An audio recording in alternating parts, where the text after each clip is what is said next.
Hi, I'm Davis Ross Silverman from Syracuse University. Hi, I'm Yihao Sun from Syracuse University. Our co-authors are Christopher Masinski from Syracuse University and Thomas Gilray from the University of Alabama at Birmingham. This presentation covers three main areas. First, we will be describing the abstract machine and the analysis that we created within it. We use a modified CESK machine and MCFA analysis as defined by Matt et al. Our machine features flat closure, a drag-style interpreter, and a subset of scheme with interesting feature not usually explicitly implemented. Next, we implement our machine in a modern Datalog dialect, Souffle.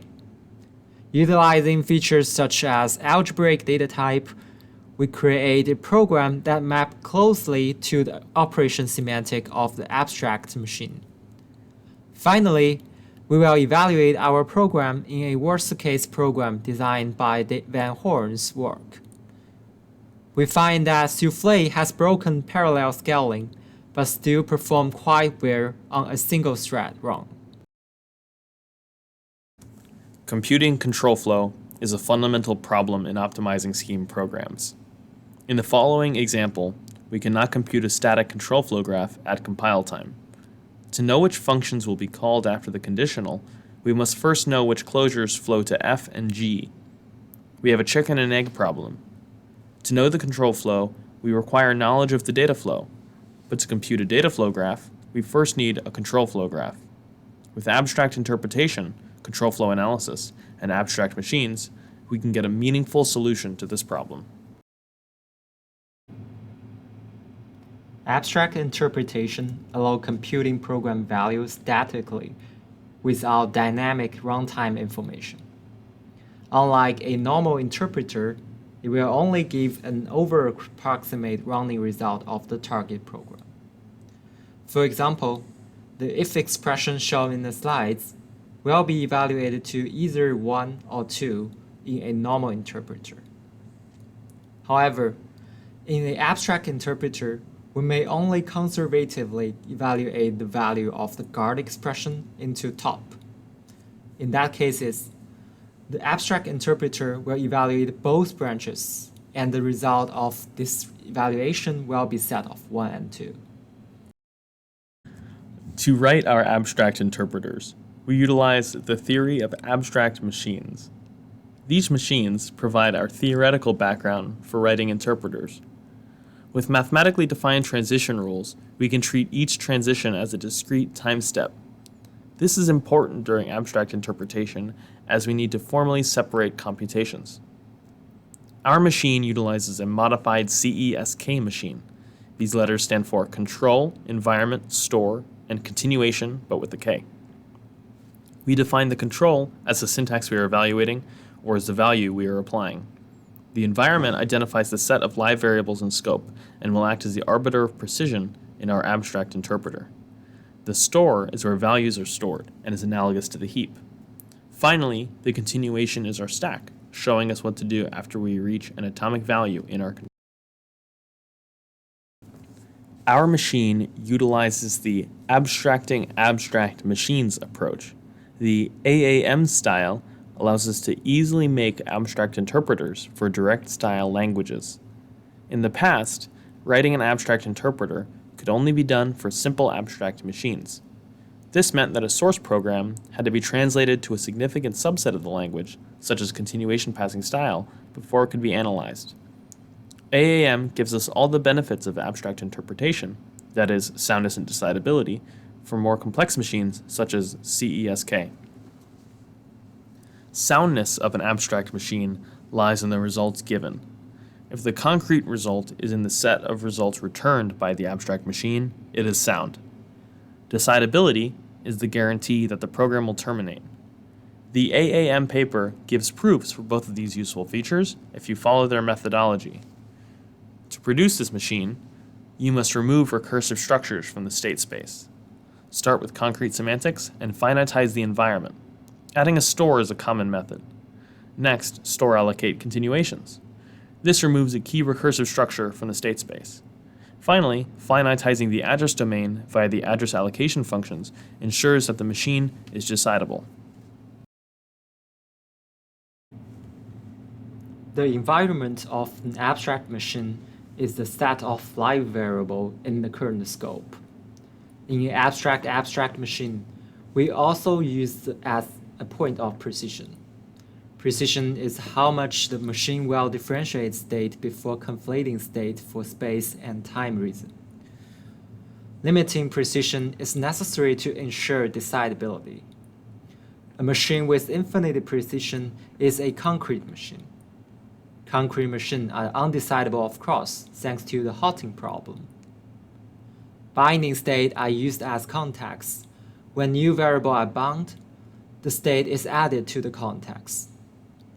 We implement a type of analysis called MCFA. In a traditional control flow analysis, the context is only added to, but never changed directly. In MCFA, the context flow with the call stack.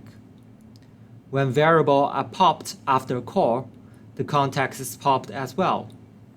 The context is limited to a small number, which will cause conflation of states in a non-trivial program. This number is generally 0, 1, or 2, but actually it can be any natural number.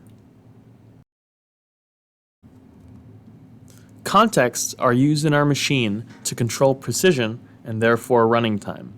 With more context, the machine keeps track of states more thoroughly. When the maximum precision has been reached, the machine may conflate states.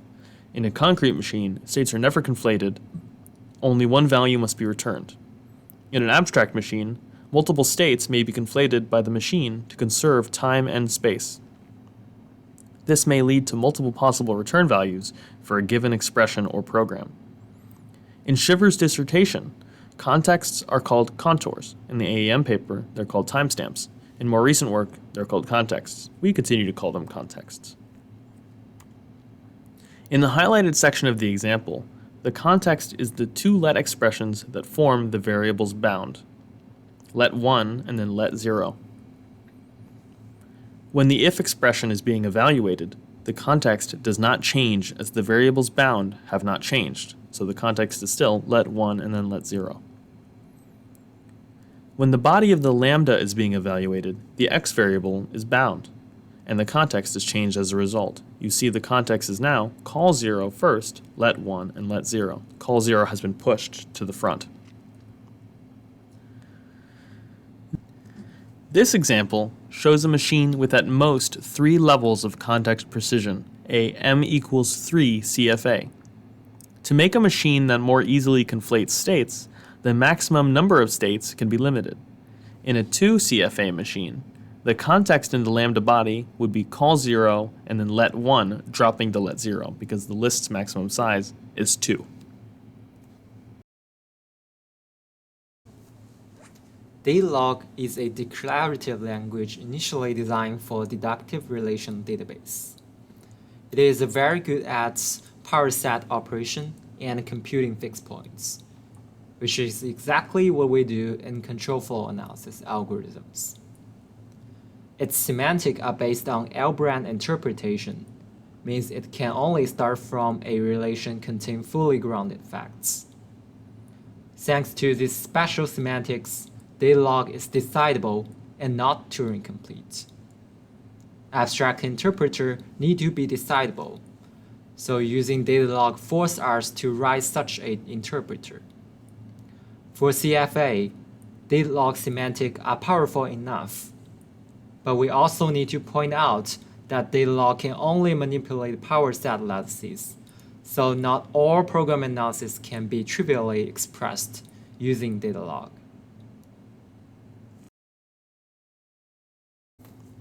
In our implementation, we support a significant subset of scheme. This includes let, multi-argument lambdas, assignment, and first-class continuations. These are all important features of a useful analysis for scheme programs. This subset is easy to compile to while still maintaining the main features of scheme programs. We believe that the key to understandable analyses is to analyze a high-level program, and not a low-level representation such as continuation passing style. By partitioning our control structure into two different types, that is, syntax evaluation and value application, we have two main types of rules. This slide features syntax evaluation rules on the right. These rules evaluate syntax to eventually produce a value. Here, we will be focusing on the if and let rules for if and let expressions, respectively. The if rule is the most straightforward. The control transfers to the guard, and a continuation is created to branch after the guard is properly evaluated. The alloc_k function utilizes Gilray's pushdown for free allocator to get pushdown control flow position for free. The let rule showcases non-determinism in scheme semantics. The bindings in the expression are all evaluated at once, so the rule transitions to multiple output states. Eventually, these states all transition to the same let body state. Another interesting feature of these semantics can be found in context creation. Contexts are made in the evaluation rules and stored in continuation frames, but are not transitioned to until an application rule uses it. Once the machine transitions to an atomic value, an apply state is created, a state with the control set to a value.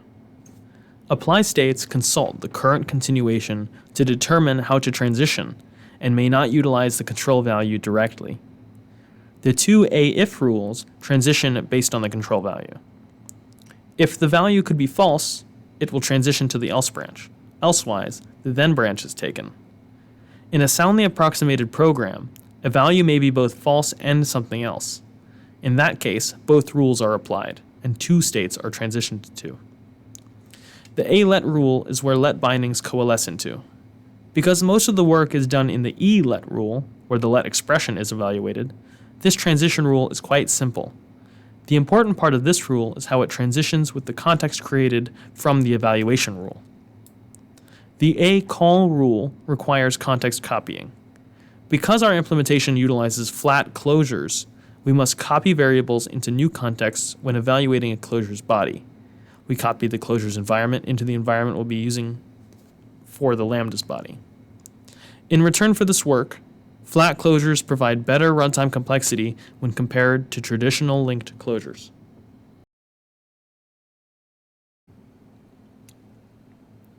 Implementing CFA using Datalog mainly have two steps.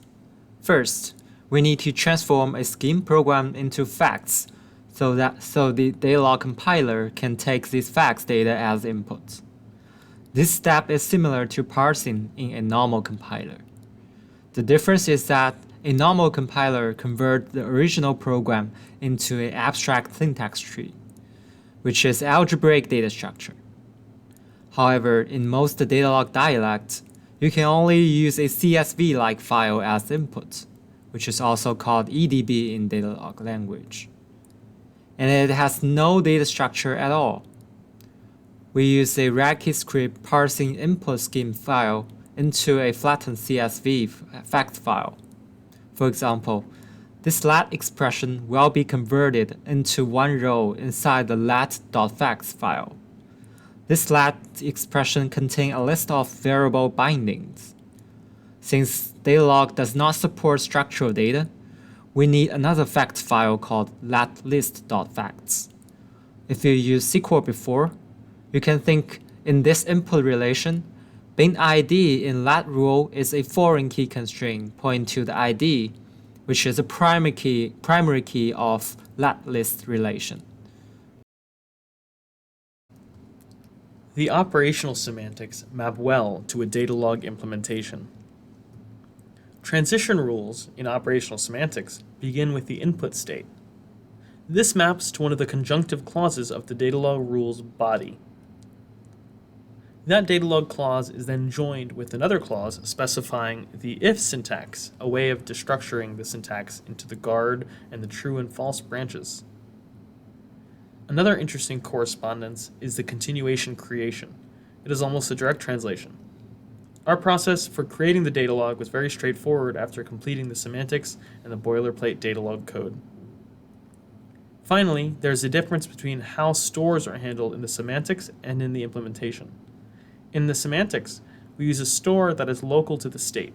In our full semantics, however, we globalize the store by combining each store after each state transition.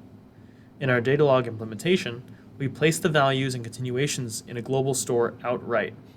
Because of this, stores are not a part of the state relation in Datalog.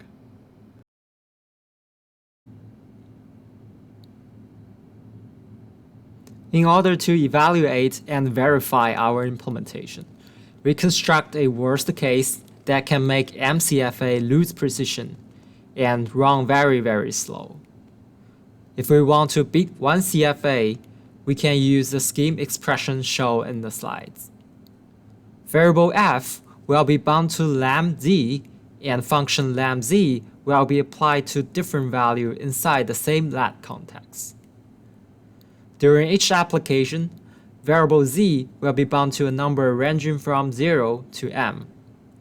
Without lamx in call 0, 1 CFA will be able to differentiate different call sites in the lat binding list, since 1 CFA will check one calling context before.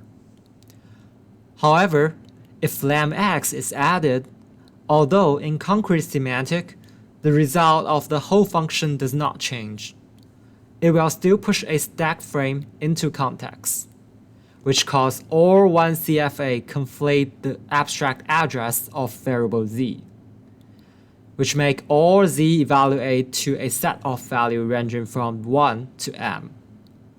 And then, when we evaluate the innermost plus expression, we get exponential possible results.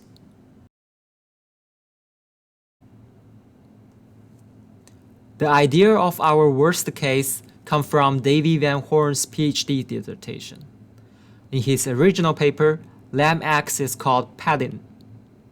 If we add more padding to the expression we shown before, we will be able to defeat a CFA with higher precision. Using a term with 32 lat clauses, 4 plus operation, and 1 padding, all analyses with a m value larger than 1 will finish in almost no time. However, for CFAs with not enough precision, it will take many minutes to finish. We use Souffle as our Datalog engine, which is supposed to support efficient multi-core execution through OpenMP. There are a lot of potential areas that can be parallelized in our Datalog implementation. For example, when our algorithm loses precision, multiple possible states can be computed at the same time in parallel. When we non-deterministically evaluate different lat binding or function arguments, this computation can again be done in parallel. During testing, we found that we added more threads, our analysis actually runs slower and slower. After searching Souffle's bug tracker, we found that the multitasking feature of Souffle has been broken for a long time. Therefore, if we want to scale up our analysis, we need a better Datalog solver. In the future, we plan on utilizing a better Datalog dialect with better support for structural data types and better parallelization. We also plan on extending the semantics to add new features such as delimited continuations. To conclude, we find that abstracting abstract machines gives us the tools to write complex analyses for complex abstract machines. Datalog can be used to implement these semantics and provides useful guarantees for an analysis. Now we accept any questions.